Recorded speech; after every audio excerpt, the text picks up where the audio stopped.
Bueno, vamos a comenzar con la unidad número 8, que es el capítulo de soluciones.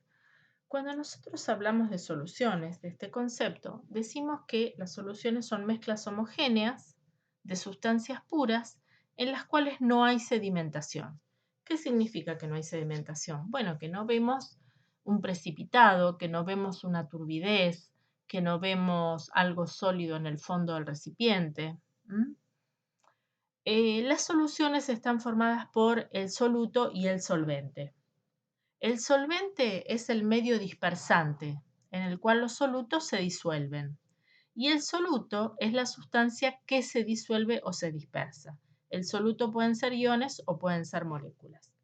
¿Qué pasa? Lo más común o a lo que nosotros estamos acostumbrados o la idea que se nos viene a la mente cuando nos hablan de soluciones son soluciones líquidas, como nosotros podemos ver acá, por ejemplo.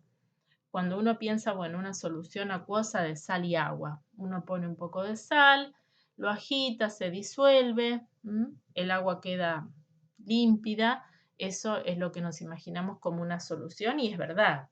Por eso es que los tipos más comunes de soluciones son aquellas en las cuales los solventes son líquidos y entonces los vemos en general con este aspecto. Pero ¿qué pasa? En realidad, tanto el soluto como el solvente pueden estar en cualquier estado y nosotros podemos tener distintos ejemplos de soluciones.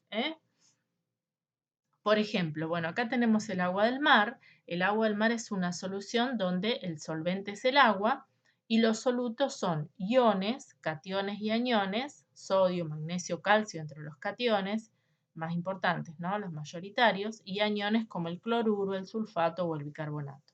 Pero también tiene gases disueltos. Estos también son solutos que están dispersos en este solvente que es el agua. El aire lo podríamos pensar como una solución de gases, donde la mayor parte de los gases están disueltos en el nitrógeno, que estaría actuando como el medio dispersante. El bronce lo podemos pensar como una solución de sólidos, donde el estaño está disuelto en el cobre y los dos son sólidos. Esto sería el soluto y esto sería el solvente. Este alcohol, algo que estamos usando tanto ahora, este alcohol al 70%, tanto el soluto como el solvente son líquidos. O sea, el alcohol es etanol, al que llamamos alcohol siempre es el etanol. Ese alcohol es líquido y está disuelto en un solvente que es el agua, que es líquido.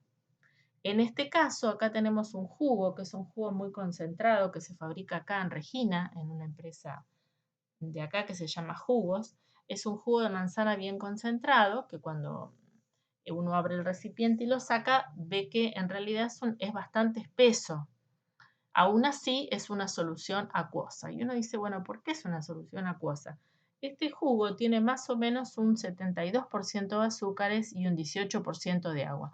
Sin embargo, cuando hay agua presente, se considera que el agua es el solvente. Entonces, esto sigue siendo una solución acuosa muy concentrada de azúcares. ¿Qué azúcares serán? Bueno, los azúcares que están presentes en la manzana, mayoritariamente fructosa y glucosa. Entonces, no siempre el concepto de que el solvente es el que está en mayor proporción se cumple. No siempre es así. Por eso uno no tiene que pensar, bueno, el que está en mayor proporción es el solvente. No, no es así, porque tampoco es así acá. Fíjense, en esta solución seguimos diciendo que es una solución acuosa. Alcohol al 70% significa 70% de alcohol y 30% de agua. Y decimos, bueno, que hemos preparado una solución acuosa de alcohol al 70%. Esa es la forma en la que identificamos, digamos, esa solución.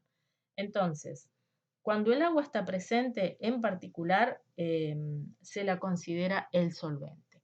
Muchas veces también se considera al solvente a la especie cuyo estado coincide con el de la solución formada. Si la solución es una solución líquida, bueno, se considerará solvente al líquido. Por ejemplo, si los dos estuvieran en la misma proporción. Si uno de los líquidos fuera el agua, por más que tuvieran en la misma proporción, o como en el caso del etanol, se considerará al agua el solvente. Muy bien. Proceso de disolución. Cuando una sustancia se disuelve en otra, el soluto se redistribuye entre las moléculas o los iones del solvente. Pero este proceso ocurre si pasan estas dos cosas, si no, no ocurre. Es decir, la disolución, ese proceso de disolución, no ocurre si no hay un cambio de energía, una disminución de energía, que es lo que me muestra esta flecha, y un cambio en el desorden, que tiene que ser un aumento en el desorden. El proceso de disolución va a ocurrir si pasan estas dos cosas. Es decir, cuando yo tengo un solvente y le agrego un soluto y el soluto después y el solvente forman una solución, tienen que haber pasado estas dos cosas. Tiene que haber habido una disminución de la energía del sistema y un aumento en el desorden. ¿Mm? Ya lo hemos dicho en otras ocasiones, cuando hemos visto en otras unidades, que los sistemas siempre tienden a pasar a un estado de menor energía, porque van a tener mayor estabilidad. Bueno, acá en este ejemplo, simplemente en este dibujo, lo que estamos viendo serían cómo serían más o menos los pasos del proceso de disolución si uno los mira desde la parte de la energía del sistema. Nosotros acá tendríamos soluto y solvente en un nivel de energía determinado X, que un nivel relativo, digamos, de su sistema de energía. En el primer paso, fíjense que se produce una apertura, una expansión del soluto. Después se produce, y eso significa un aumento en el valor de energía. Después se produce una expansión entonces del solvente. Es como que las moléculas del solvente tienen que abrirse, ¿para qué? Para que pueda entrar y mezclarse el soluto. Pero fíjense lo que pasa cuando ambos se mezclan entonces. Cuando ambos se mezclan pasamos a este sistema donde tenemos todas las moléculas o los iones, todo mezclado, que está en un nivel de energía menor en relación al nivel de energía inicial. Este era el nivel de energía inicial y este es el nuevo nivel de energía de la solución. Este pedacito que hay acá de diferencia de energía, que se llama delta H, en realidad todavía no vimos este capítulo que es el de termodinámica, pero lo que me está mostrando es la energía liberada en el sistema. Como hubo energía liberada en el sistema, entonces este proceso fue un proceso favorable. Y este proceso es este sistema, no este proceso, este sistema es más desordenado que estos dos sistemas iniciales. Esas dos cosas son las que de alguna manera me justifican que un soluto se disuelva perfectamente en un solvente para formar una solución. Cuando eso no ocurre, bueno, decimos, ese soluto no es soluble en tal sustancia. Para que esto ocurra, justamente, otra cosa que tendría que pasar acá es que las fuerzas que mantienen unidas al soluto sean similares a las fuerzas que mantienen unidas al solvente. Por ejemplo, si uno quisiera disolver yodo, por ejemplo, en agua le cuesta bastante, se disuelve pero muy poquito, porque el yodo, que es una molécula no polar, tiene como fuerzas intermoleculares a las fuerzas de London, mientras que el agua tiene al puente hidrógeno. Entonces al yodo le cuesta mucho, digamos, meterse entre las moléculas de agua. Entonces es muy poco soluble. En cambio, si el solvente fuera, por ejemplo, tetracloruro de carbono, ahí no habría problema, es muy soluble el yodo en tetracloruro de carbono, que es un solvente no polar, y los dos, tanto el soluto como el solvente, tienen fuerzas de London como fuerzas intermoleculares. Es decir, entre las moléculas de yodo hay fuerzas de London y entre las moléculas de tetracloruro también hay fuerzas de London. Entonces, en general, también es muy importante que las fuerzas que mantienen unidas a las moléculas sean similares. Veamos lo que sigue. Iones en solución acuosa. Bueno, las soluciones acuosas en realidad tienen gran importancia para todo, pero tienen gran importancia especialmente para la vida. El agua es el 73% masa del ser humano y es el medio en el cual ocurren numerosísimas reacciones, no solamente en todos los seres vivos, digamos. Podemos hablar de dos tipos de soluciones, las acuosas, ¿no? Las soluciones que vamos a llamar no iónicas, que son aquellas que no conducen la corriente eléctrica, y las soluciones iónicas, que son aquellas que sí conducen la corriente eléctrica. ¿Esto cómo se sabe? Bueno, se prueba, ¿eh? Se prueba. Para esto hay equipamiento. Nosotros normalmente hacemos un trabajo práctico sobre esto, que nos permite medir si hay pasaje de corriente eléctrica a través de una solución o no. Y entonces nos permite diferenciar estas soluciones acuosas en iónicas o no iónicas. ¿Qué pasa? Los solutos que van a generar soluciones iónicas se llaman electrolitos. Entonces, ¿por qué algunas soluciones pueden conducir y otras no? Porque las soluciones que conducen la corriente eléctrica contienen solutos en forma de iones. Las soluciones que no conducen la corriente eléctrica no tienen iones, van a tener moléculas. Los iones, recuerden que son especies cargadas. Entonces, todas aquellas soluciones que tengan iones disueltos van a conducir la corriente eléctrica.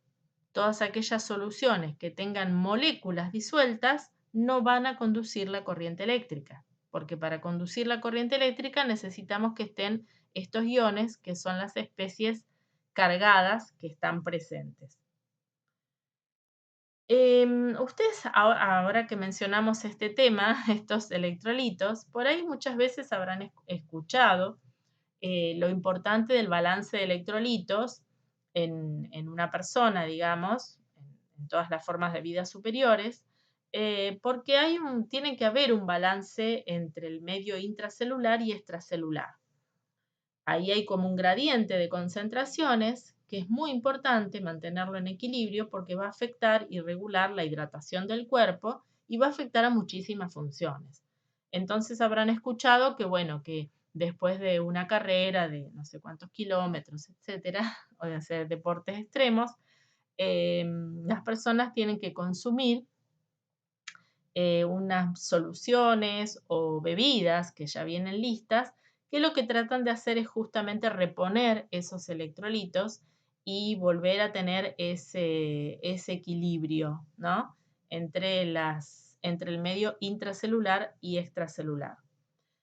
Esto entonces es muy importante y ahí, digamos, va a tener muchísima importancia en lo que es el metabolismo y en lo que es todo el mantenimiento del sistema muscular, por ejemplo, que necesita de electrolitos, el mantenimiento del sistema nervioso que necesita electrolitos, es decir, y cuando no están bien equilibrados pueden ocurrir fallas graves en la salud que pueden llevar incluso hasta la muerte, ¿no es cierto? Si ese balance de electrolitos no es el adecuado.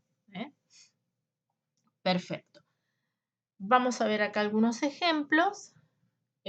Cómo uno puede medir si una solución contiene o no contiene electrolitos. Entonces, esto normalmente lo hacemos en el laboratorio. Acá nosotros tenemos un vaso. Vamos a mirar primero el sistema y después hablamos de cuál es cada situación. Nosotros tenemos un vaso. En ese vaso tenemos una tapa y en esa tapa colocamos dos electrodos. ¿Qué son los electrodos? Los electrodos son sustancias inertes, quiere decir que no van a reaccionar con nada que esté en la solución, pero que permiten el pasaje de la corriente eléctrica. ¿Qué son normalmente? Bueno, generalmente son metales o, por ejemplo, nosotros en el laboratorio para este práctico usamos grafito. Grafito es la mina de los lápices. Recuerden que ya lo vimos en el capítulo anterior, que es el carbono. El carbono en una de sus formas cristalinas es el grafito. Es un buen conductor de la corriente eléctrica. Entonces, uno coloca la solución, que va a contener el agua y el soluto o los solutos disueltos, coloca los electrodos y coloca, acá se puede colocar, bueno, acá no está mostrado, digamos, pero una fuente de voltaje y un foquito. Entonces, ¿qué pasa? Cuando uno conecta todo esto a la fuente de voltaje, Si la solución es una solución electrolítica, es decir, que contiene electrolitos disueltos, es decir, que contiene iones, va a ser capaz de transmitir la corriente eléctrica y por lo tanto encender el foquito como en este caso o como en este caso. Ahora sí vayamos a ver lo que hay acá. Acá nos dicen que hay agua y sacarosa, un azúcar. Bueno, no dice sacarosa, dice azúcar. Pero normalmente el azúcar de mesa, que es el que nosotros conocemos como azúcar, es sacarosa. Entonces, ¿qué pasa? Esta molécula no tiene carga. Es una molécula que no está cargada. Si bien se dispersa perfectamente en el solvente, ven, acá yo tengo el solvente, que serían las moléculas de agua, y las moléculas de sacarosa dispersas. Cuando nosotros conectamos el sistema, no se enciende el foquito. Quiere decir que no es capaz de conducir la corriente eléctrica a esta solución. Por lo tanto, no hay electrolitos disueltos en esta solución. Acá, por ejemplo, nosotros tenemos agua también. Ven que ahí están las moleculitas de agua. Y tenemos un ácido que se llama ácido acético. Este ácido es el ácido del vinagre. Fíjense que acá me están mostrando este hidrógeno, chiquitito, ahí se ve, que es el que se va a desprender cuando el ácido acético entre en contacto con el agua, va a liberar este hidrógeno de acá, o por lo menos una partecita de este hidrógeno, y entonces va a quedar esta otra partecita de la molécula que va a quedar con carga negativa.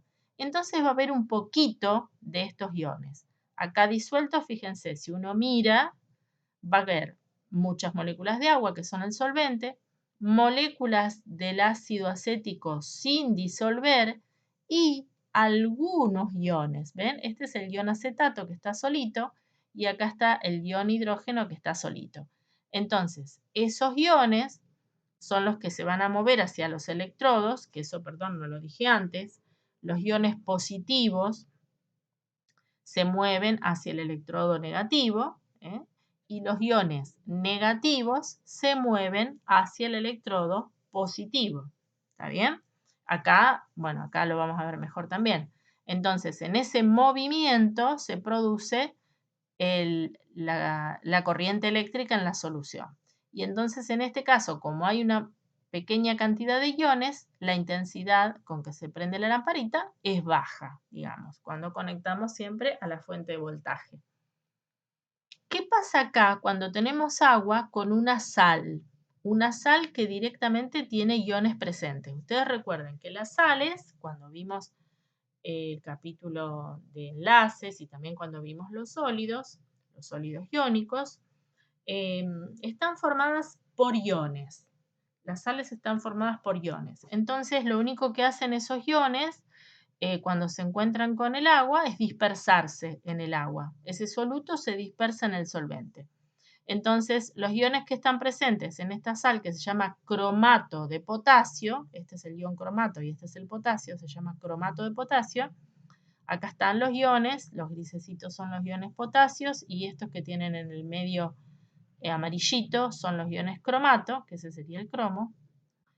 Entonces, estos son, uno es negativo y el otro es positivo. Se ve amarillo acá porque esta sal es amarilla, da color amarillo al disolverse. Bueno, entonces el cromato, que es el negativo, se dirige hacia el ánodo, que es el positivo, y el potasio, que es el positivo, se dirige hacia el cátodo, que es el negativo.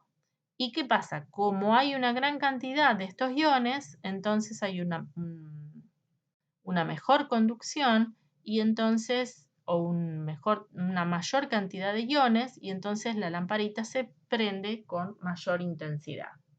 Entonces, de esta manera, uno podría clasificar en este soluto es un no electrolito, este soluto que un poquito de iones genera es un electrolito débil y este soluto, esta sal, es un electrolito fuerte. Teniendo en cuenta entonces la cantidad de iones que aparecen en solución, nos permitirá de alguna manera clasificar esos electrolitos en función de la conducción de la corriente eléctrica o de la medida de la conducción de la corriente eléctrica. Esto entonces sería una solución de un azúcar, una solución de un ácido débil y una solución de una sal. Muy bien. Pasamos a la siguiente. Entonces, nos vamos a preguntar, ¿cómo es que se han originado esos iones en una solución? ¿Cómo es que aparecen iones en una solución?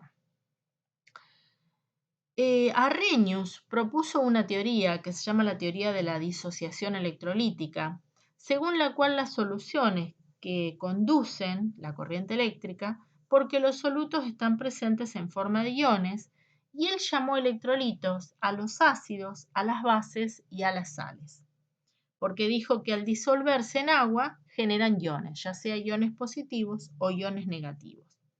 Entonces, esto sería un ejemplo, en este caso, de cómo una solución de una sal, como el cloruro de sodio, genera, al disolverse en agua, genera iones. ¿Qué iones? El sodio y el cloro, o sea, el ion sodio y el ion cloruro, que además, fíjense que aparecen hidratados. Lo miramos acá. Nosotros tenemos la sal, nosotros acá tenemos la sal, que es el cloruro de sodio. Recuerden que en los sólidos los iones están muy compactados, muy apretados, las uniones electrostáticas entre ellos son muy fuertes, forman estructuras que tienen formas cristalinas determinadas. Bueno, y digamos los enlaces que están presentes son muy fuertes. Es difícil, digamos, separar estos iones. Pero cuando estos iones se encuentran con el solvente, que es el agua, que acá están las moleculitas de agua, ocurre justamente un proceso que se llama disociación. El sodio se ve rodeado de moléculas de agua, el cloro se ve rodeado de moléculas de agua y quedan separados. Los sodios quedan rodeados por moléculas de agua en un lado y los cloruros quedan rodeados por moléculas de agua también en otro lado. Y quedan como estos iones libres que se pueden mover en la solución.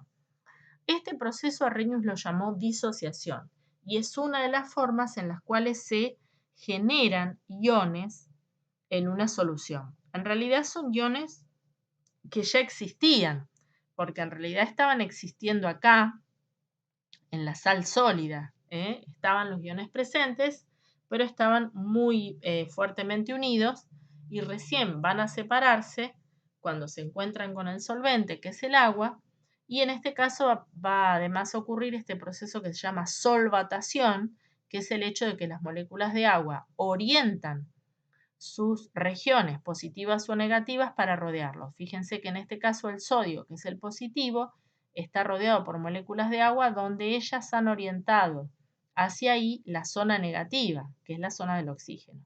En el caso del cloro, fíjense que no.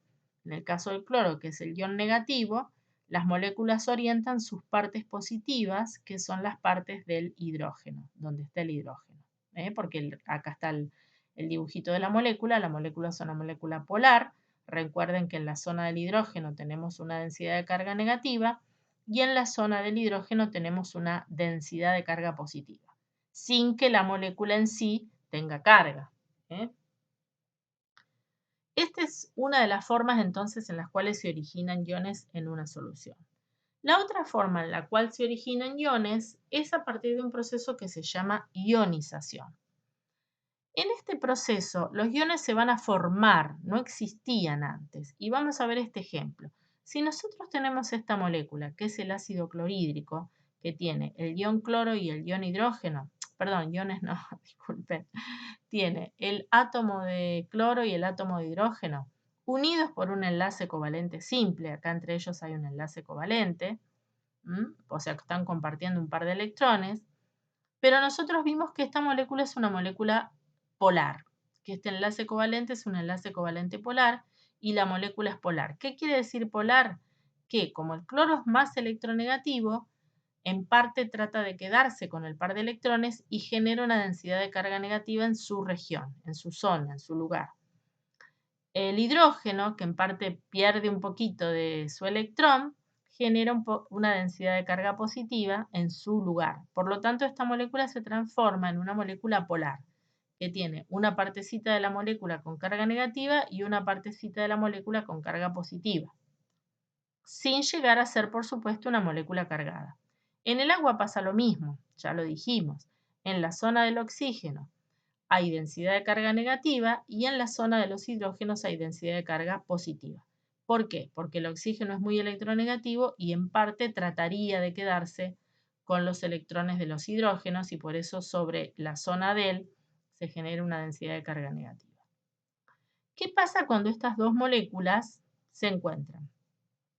El oxígeno es muy electronegativo y recordemos que tiene acá dos pares de electrones libres.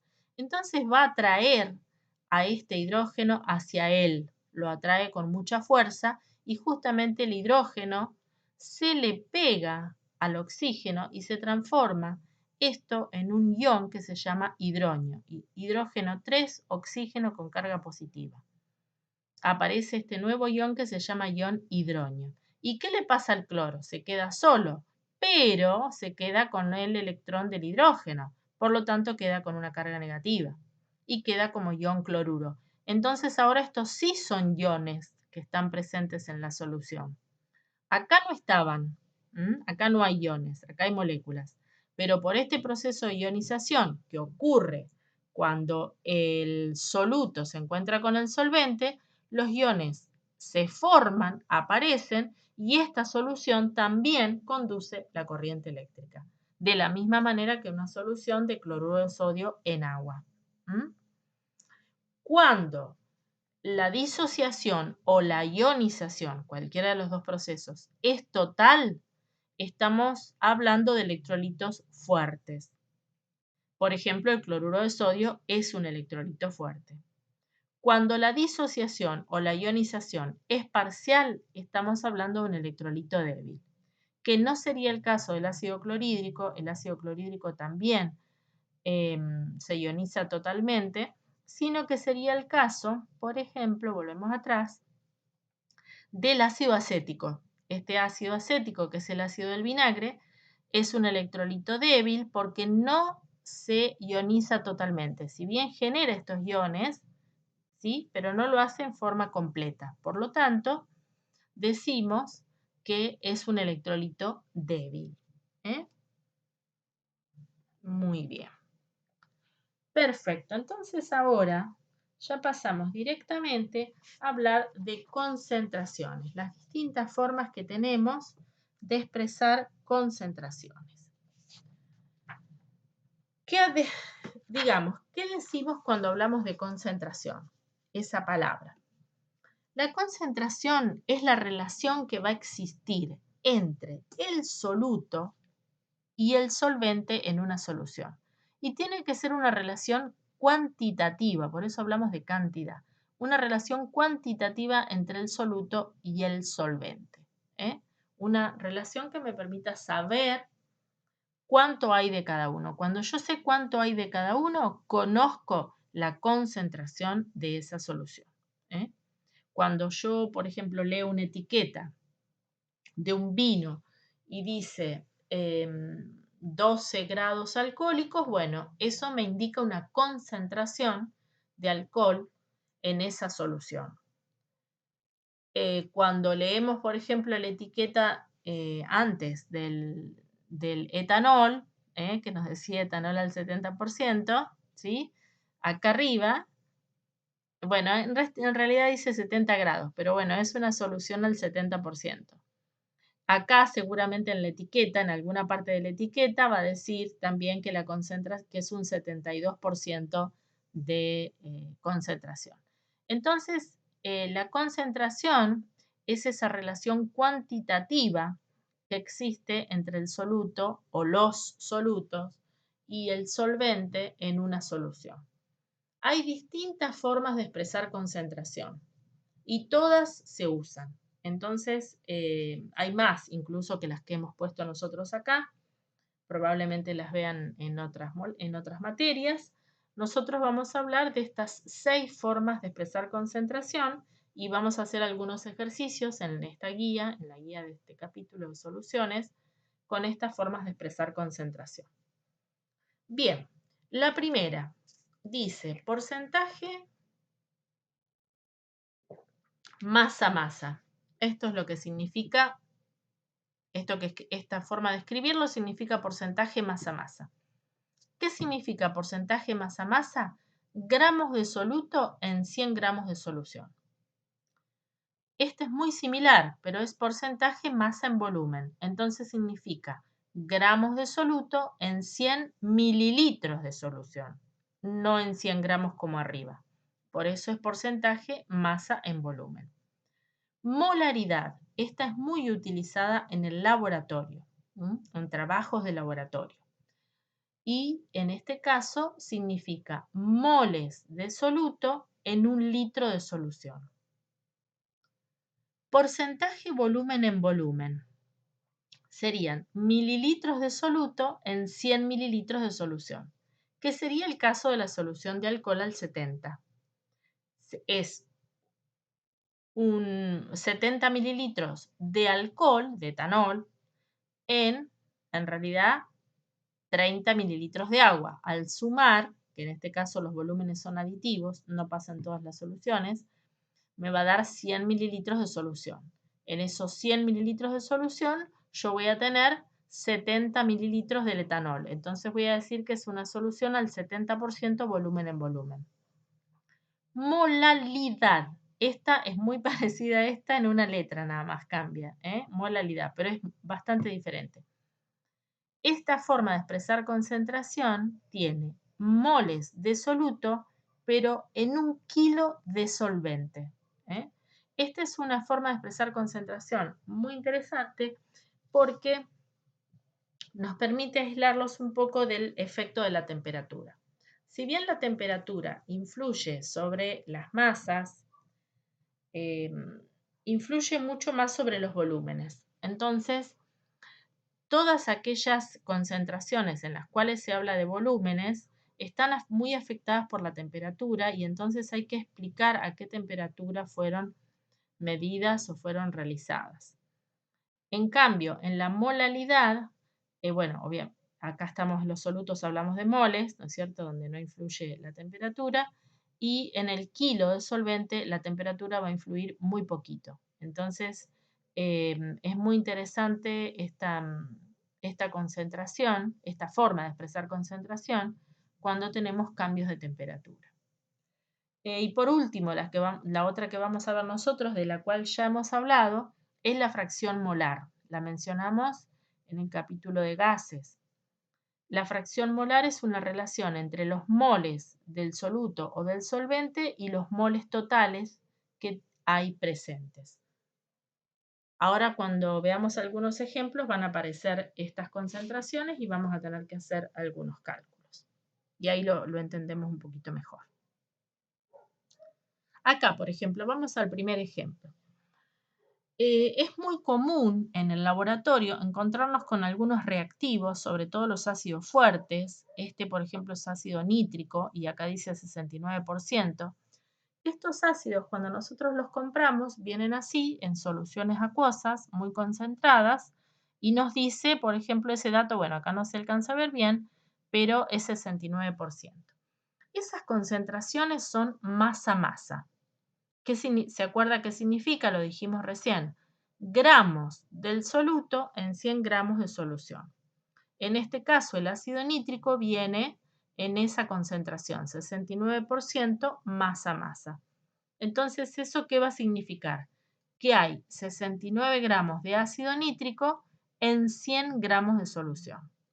Es muy importante que nosotros aprendamos a leer leer e interpretar las concentraciones que vemos en los distintos recipientes. Y también, por supuesto, preparar soluciones, que sepamos preparar soluciones de distintas concentraciones. Bien, ahora vamos a hacer un ejemplo, otro ejemplo de cálculo ya, para calcular algo. Dice, se prepara una solución que tiene 13,5 gramos de glucosa, este es un azúcar y es sólida, la glucosa, en 100 gramos de agua. Y nos preguntan, ¿cuál es el porcentaje masa-masa de esa solución que hemos preparado? Entonces, me están preguntando porcentaje masa-masa. ¿Qué quiere decir? que yo tengo que llegar a saber cuántos gramos de glucosa hay en 100 gramos de solución. Entonces, lo primero que yo voy a pensar es, bueno, ¿cuántos gramos de solución tengo cuando yo mezclo el soluto con el solvente? El soluto son los 13,5 gramos de glucosa. Lo voy a mezclar con los 100 gramos de agua y voy a tener entonces 113,5 gramos de solución. ¿Esto para qué me sirve? Para escribir mi factor de conversión. Mi factor de conversión dice que 13,5 gramos de glucosa están en 113,5 gramos de solución. Ya tengo una relación gramos de glucosa a gramos de solución. Entonces ahora simplemente lo que tengo que fijarme es en 100 gramos de solución cuánta glucosa hay, usando ese factor de conversión. Este mismo que escribimos acá. Sabiendo que hay 13,5 gramos de glucosa en 113,5 gramos de solución, ¿cuántos habrá en 100 gramos de solución? Y el resultado me da 11,9 gramos de glucosa. Quiere decir que esa solución que hemos preparado es una solución 11,9% masa-masa. Vamos a otro ejemplo. Acá tenemos el ejemplo del vinagre, donde ya les comenté que si bien hay muchas cosas disueltas es una solución acuosa, el vinagre, pero digamos el soluto principal es el ácido acético. Esta solución es una solución cuya concentración se expresa como masa en volumen. En el caso del vinagre, en promedio, ¿no? El vinagre tiene un 5% de ácido acético, que es el soluto. ¿Qué quiere decir?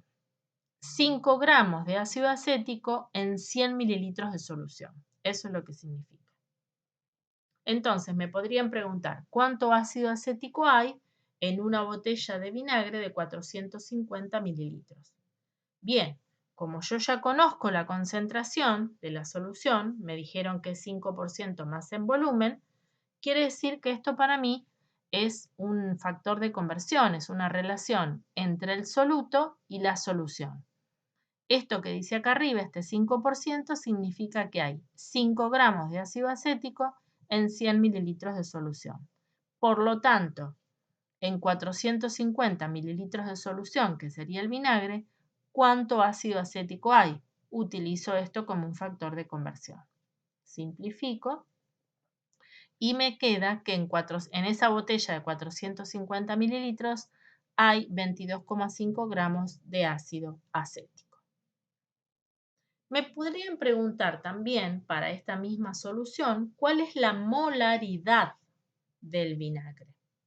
Entonces, cuando hablamos de molaridad, hablamos de moles de soluto, que es el ácido acético, ahora por litro de solución. Eso es lo que significa molaridad. Moles de soluto por litros de solución. En este caso, el soluto es el ácido acético y la solución es el vinagre. Entonces, ¿cómo transformo esta relación que teníamos acá arriba en una relación de moles y volumen de solución, que es lo que necesito ahora? Lo primero que tengo que conocer es el peso molecular del ácido acético, que es 60. Una vez que conozco la fórmula, hago los cálculos y veo que el peso molecular es 60 gramos por mol. ¿Cómo lo voy a utilizar? Bueno, yo quiero saber en 1000 mililitros de vinagre, que es lo mismo que un litro, ¿cuánto ácido acético hay? Si yo ya sé que hay 5 gramos en 100 mililitros, entonces multiplico por el factor de conversión, hay 5 gramos en 100 mililitros, en 1000 mililitros habrá X gramos. No resuelvo esta parte porque hasta ahí si yo resolviera me daría gramos de ácido acético por litro y yo necesito moles por litro. Entonces ahora multiplico por el factor de conversión que me permite llegar a moles por litro. El que dice que un mol de ácido acético pesa 60 gramos. Al simplificar, vemos que entonces el resultado me da moles por litro y esta solución de vinagre tiene una concentración igual a 0,83 molar. Cuando hablamos de molaridad, usamos esta M mayúscula para indicar molaridad. ¿Van bien? Bien. Otro ejemplo más. En este ejemplo me dicen, preparar una solución 0,1 molar de cloruro de sodio, entonces ¿cuánto cloruro de sodio hay que pesar? Y para preparar 250 mililitros de una solución. Esto normalmente lo hacemos en el laboratorio. El proceso es sencillo, sobre todo en este caso, que es una sal muy soluble como el cloruro de sodio. ¿Qué es lo que uno hace? Primero averigua cuánto cloruro de sodio necesita, eso se pesa, se coloca, por ejemplo, en un vasito de precipitado, se le agrega agua, se va disolviendo y después se lleva a volumen en un recipiente que nos permite medir el volumen exacto de lo que necesitamos, como en este caso 250 mililitros. Bien, pero acá lo que me preguntan es ¿cuánto entonces cloruro de sodio tengo que pesar? Perfecto. Lo primero que yo tengo que ver, como me están pidiendo molaridad, voy a necesitar saber moles de cloruro de sodio. Entonces necesito conocer el peso molecular de la sustancia. Voy a la tabla periódica, sumo y me da 58,4. Bien, ¿qué significa que yo tenga que preparar una solución 0,1 molar? Que va a tener que haber 0,1 moles de cloruro de sodio en 1000 mililitros de solución, es decir, en 1 litro de solución. Pero yo no tengo que preparar 1 litro, yo tengo que preparar 250 mililitros, ¿no? Entonces, ¿cuántos moles necesitaré de cloruro de sodio? Bueno, utilizo esto como un factor de conversión y digo, si la solución es 0,1 mol en 1000 mililitros y yo tengo que preparar 250, cuando yo resolviera esto me daría los moles que voy a necesitar de cloruro de sodio. Pero en realidad yo necesito pesar cloruro de sodio, por lo tanto necesito gramos de cloruro de sodio. No lo resuelvo a esto y le agrego un factor más de conversión que dice que 58,4 gramos de cloruro de sodio corresponden a un mol. De esta manera, al simplificar, lo que me queda son los gramos de cloruro de sodio que tengo que pesar. Voy a la balanza, peso esto y después lo disuelvo y completo hasta 250 mililitros y ya he preparado mi solución 0,1 molar de cloruro de sodio. Veamos otro ejemplo. Este ejemplo dice, preparar 500 mililitros de una solución de ácido clorhídrico 0,5 molar a partir de una solución 36,5% masa-masa y de densidad 1,18, ¿qué volumen se necesita? Muy bien. Cuando nosotros vamos a buscar este reactivo, que es el ácido clorhídrico, para preparar esta solución, yo tengo que ir al droguero a buscar este reactivo. Este reactivo viene así, en este botellón, en una solución muy concentrada de ácido clorhídrico, en una concentración que está expresada como masa-masa. Lo veo en la etiqueta. Directamente en la etiqueta dice 36,5% masa-masa. Esa es la concentración que trae este botellón. Y yo a partir de este ácido clorhídrico concentrado tengo que preparar esta solución, que es una solución más diluida, una solución de menor concentración. Entonces lo que me está preguntando el problema es, ¿qué volumen necesito de esta solución concentrada para poder preparar mi solución, esta que me han pedido o que yo necesito? Entonces yo tengo que saber primero los moles que necesito para después venir a buscarlos acá y saber que acá los tengo que buscar en un volumen, no en un peso. Me están preguntando qué volumen se necesita. ¿Por qué me están preguntando así y por qué realmente se hace así? Bueno, porque esta solución concentrada, que pasa con todas las soluciones concentradas de los ácidos, son muy peligrosas, no hay que inhalarlas, son muy corrosivas, no hay que tocarlas tampoco. Entonces se trabaja debajo de una campana extractora de gases. En esos lugares es mucho más fácil medir volúmenes que pesar, porque de lo contrario habría que meter adentro de la campana alguna balanza y es mucho más complejo. Entonces es muy común medir volúmenes de estas soluciones de ácidos concentrados. Muy bien, entonces vamos a ver primero. ¿Qué significa que yo tenga que preparar una solución 0,5 molar? Que voy a necesitar 0,5 moles si quisiera preparar un litro de solución. Para un litro de solución habría 0,5 moles. Pero yo necesito preparar 500 mililitros. Por lo tanto, voy a ver cuántos moles preciso. Es fácil, pero lo hacemos porque es la mitad, ¿verdad? Bueno, 500 mililitros, que sería la mitad de un litro. Uso esto como un factor de conversión. Digo, yo tengo 0,5 moles por litro de solución, es decir, cada 1000 mililitros de solución. Por lo tanto, en 500 mililitros tendré 0,25 moles. Estos 0,25 moles son los que tengo que venir a buscar acá y en forma de volumen. Muy bien. Ahora voy a trabajar entonces con la concentración de la solución. Bien, entonces esto es lo que les decía recién. ¿En qué volumen de ácido clorhídrico concentrado yo voy a tener estos 0,25 moles que necesito? Muy bien. Tengo que mirar lo que me dice la etiqueta. La etiqueta dice que esta solución es 36,5% masa-masa. Por lo tanto, ¿qué significa eso? Que hay 36,5 gramos de ácido clorhídrico cada 100 gramos de solución. En realidad a mí me interesa tener una relación de moles con volumen. Entonces vamos a ver cómo lo logro. Primero, ¿yo estos gramos los puedo pasar a moles? Sí, sabiendo que un mol de ácido clorhídrico justo pesa 36,5 gramos también. Bueno, no quedó muy bien acá el ácido clorhídrico, pero esto es ácido clorhídrico. Un mol de ácido clorhídrico pesa 36,5 gramos. Entonces, si yo resolviera esto, ya tendría moles de ácido clorhídrico por gramos de solución. Pero en realidad yo necesito un volumen. Entonces, para eso voy a usar la densidad, que me la dieron como dato, que dice que 1,18 gramos de solución ocupan 1 mililitro. Entonces, fíjense que al simplificar gramos de ácido clorhídrico con gramos de ácido clorhídrico, gramos de solución con gramos de solución, y resolver, me va a quedar los moles de ácido clorhídrico que hay en cada mililitro de esta solución concentrada. Hay 0,018 moles por mililitro. ¿Yo cuántos moles preciso para preparar mi solución? 0,25. Así que ahora la resolución es sencilla. 0,25 moles por 1 mililitro que contiene 0,018 moles me da 21,2 mililitros.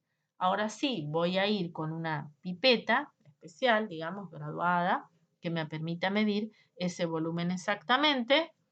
Lo voy a dejar en un recipiente que está preparado para poder medir 500 mililitros y voy a completar con agua para preparar estos 500 mililitros de la solución.